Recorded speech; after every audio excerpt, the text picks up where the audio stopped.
What's up guys, I'm Mark Yoon and today I'm bringing another hopefully exciting video. So as you guys know, from time to time I try to test the boundaries of what the community thinks as a whole in regards to certain aspects of certain games. Obviously sometimes I talk about SoulCalibur the most, sometimes and most do not go together, but I obviously cover SoulCalibur the most. So it was really dawning on me a lot of the infighting that was happening within the community specifically about which SoulCalibur game was better and why.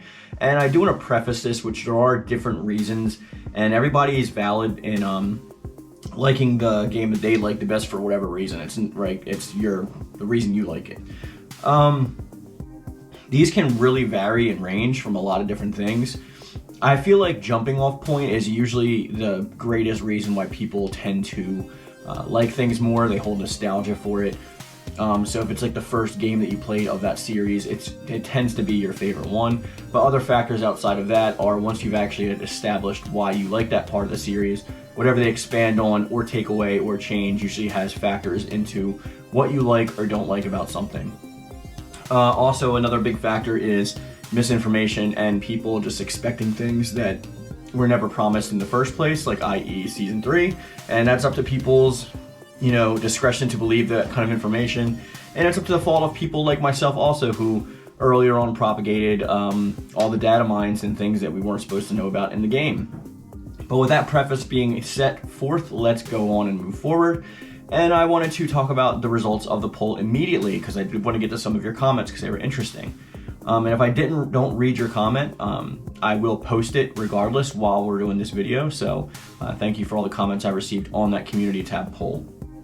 So in these community tab polls, I was only allowed to have 5 options. So I had Soul Edge and Soul Blade, SoulCalibur, SoulCalibur 2, SoulCalibur 3, and then Other, which was SoulCalibur 4, 5, and 6. And I asked people to state their opinions about which game was their favorite or the best in the comments of that poll. So if we're talking about the individual games that came before, Soul Edge, Soul Blade, SoulCalibur, SoulCalibur 2, and SoulCalibur 3, SoulCalibur 3 actually won with 35% of your votes. This is out of 164 votes, so it's not by any means a large sample size, but this is just, like I said, a test from within the people that commented in my own community. So I went into Other, SoulCalibur 4, 5, and 6 to see if any of them would rival how many they had. For definitive votes, we had SoulCalibur 4 had 5 additional votes, SoulCalibur 5 had 2 additional votes, and SoulCalibur 6 had 4 additional votes. So it seems that the community out of 4, 5, and 6 prefer 4. I saw a lot of different options ranging from anywhere between they liked the Star Wars characters or they liked towers, they thought the character creation was the best or the graphics were the best. So there's a multitude of reasons.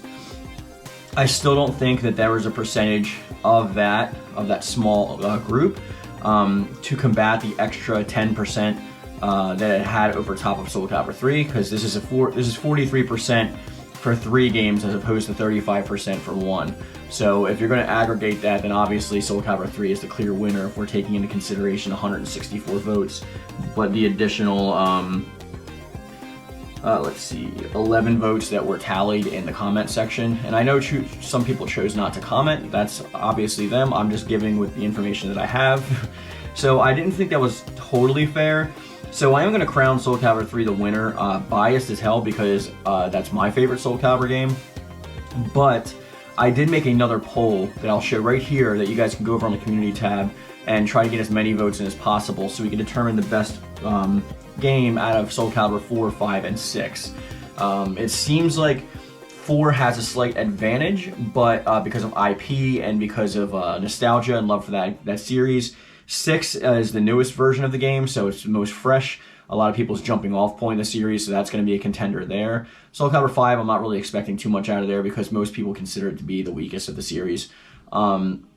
Except for certain aspects like I've talked about before, like character creator and the endless card battle mode. But with that being said, I want to actually get to a few of these comments, and if I'm looking down, it's because I'm reading the comments simultaneously while making this video. So thanks for being patient. Some of you guys really went in depth with these comments, so let me take a drink first, because that's because I'm gonna die of thirst if I don't. Okay, so Cataclysmic Soul says, unfortunately I never played Soul Edge Blade or SoulCalibur 3. Started with SoulCalibur 2, went back to play 1, and then got 4. As an overall package, I'd say SoulCalibur 4 is my favorite, but SoulCalibur 6 comes in close second though. And then you listed some reasons why are they. Tower of Lost Souls had some fun challenges for Ascending Tower, while Descending Tower was great endurance tests with slowly increasing difficulty. In fact, Ascending Tower probably took me longer to beat than SoulCalibur 6's Libra of Souls. Just to talk about that for a second, did it take you longer to beat Libra of Souls completely? Because you have to actually, like, literally beat it on both the good side and the bad side. And then you also have to upgrade every single character's weapon to max level to have access to that ancient that actually corresponds to that weapon.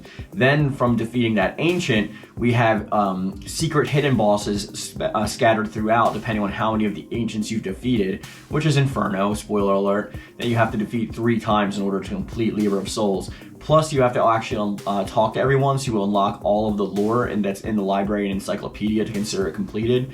So I don't know if you just mean in your first playthrough or if you meant completely.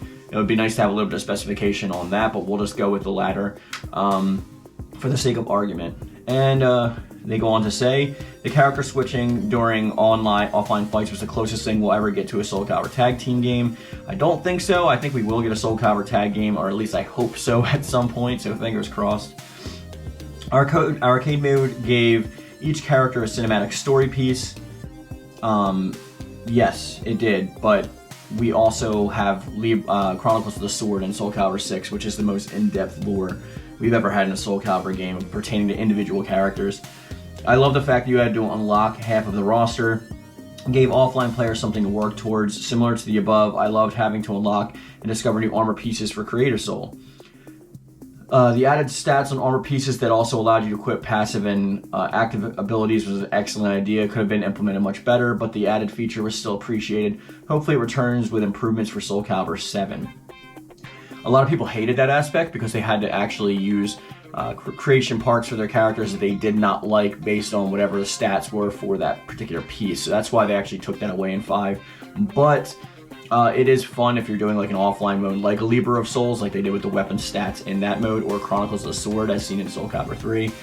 So I could appreciate that. Smaller online lobbies meant less wait time. Special Virtues was great with some wacky builds, and sadly modders just had to ruin it. Character moves lists were nearly perfect, not too complex, not too overly simplified either. They are saying, was it balanced? No, but it was fun. So I can't argue with that. SoulCalibur 4 was a fun game.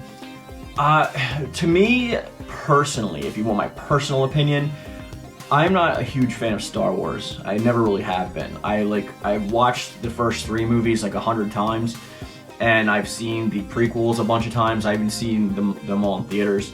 At one point, I was like collecting some of the figures, and I did play a lot of the games, The Force Unleashed being my favorite. But I'm generally not as crazy into Star Wars as other people do. Like, if you look at my collection behind me or whatever, I have like no memorabilia from Star Wars anymore. I don't really like go to the theaters when the new movies come out. I watch them eventually when they're like on Disney Plus, but like they're not my favorite things in the world. And for me, that SoulCalibur felt the least like a SoulCalibur game. That could be a good thing or a bad thing depending on who you ask, but for me personally, I felt it was more of a Star Wars-centric game, and then SoulCalibur as a secondary feature, being that Lucasfilm was the ones that helped fund the game, so of course they're going to promote their newest upcoming series, which was, I think, The Force Unleashed. And yeah, so I mean, there were aspects of it that I really liked. Towers is amazing, and I think it has the best graphics of the entire series, at least the way that the characters look, like their models.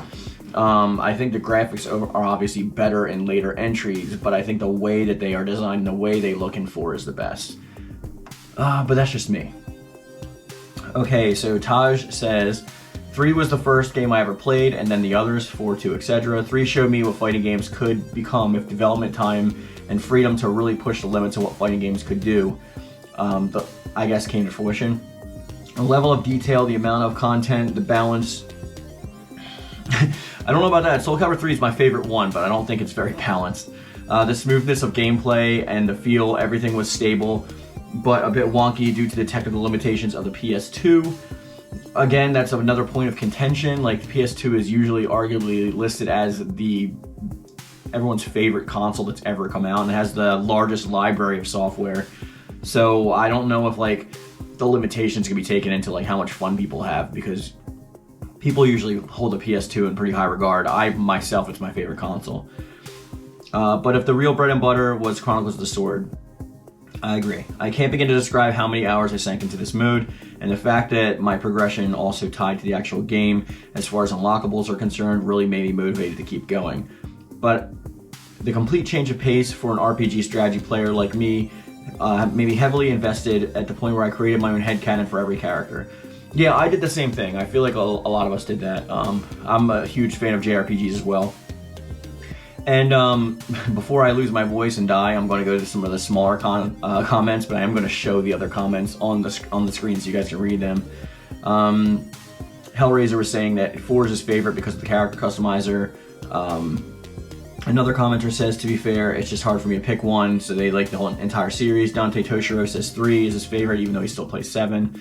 Thaddeus said SoulCalibur 6, slightly over SoulCalibur 3. Caliber75 said SoulCalibur 6 is my favorite, my least is SoulCalibur 5. Solarflash says voted SoulCalibur 3 because it's single player content. Malgus says SoulCalibur 6 for me. Jonathan says SoulCalibur 5 and then 6 for me. And Michael says SoulCalibur 4 because of Star Wars. Oh No Jojo says SoulCalibur 5. Colin says SoulCalibur 4. And Acid Hokage says SoulCalibur 4. So there was actually a lot of reiterations in the comment section. That's why the votes were only tallied at 11. Like, a lot of people were saying that they like SoulCalibur 3 and stuff like that, which we already had to pull for above. So I understand when they're trying to expand upon their comments earlier.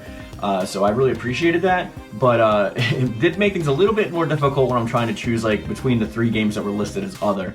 But that's why I made that secondary poll. So we'll probably come back and visit this again in the future and do that secondary poll. I want to thank everyone for participating in the poll and commenting. If you didn't have your favorite game chosen, I'm sorry, but it makes it no less valid or awesome to play. Most of us, like that one commenter said, are fans of the series as a whole. This is just personal reasons for why we selectively like our best one. And with that being said, guys, we're going to bring this video to a close. And as I always say, I love it. Thank you. And thank you.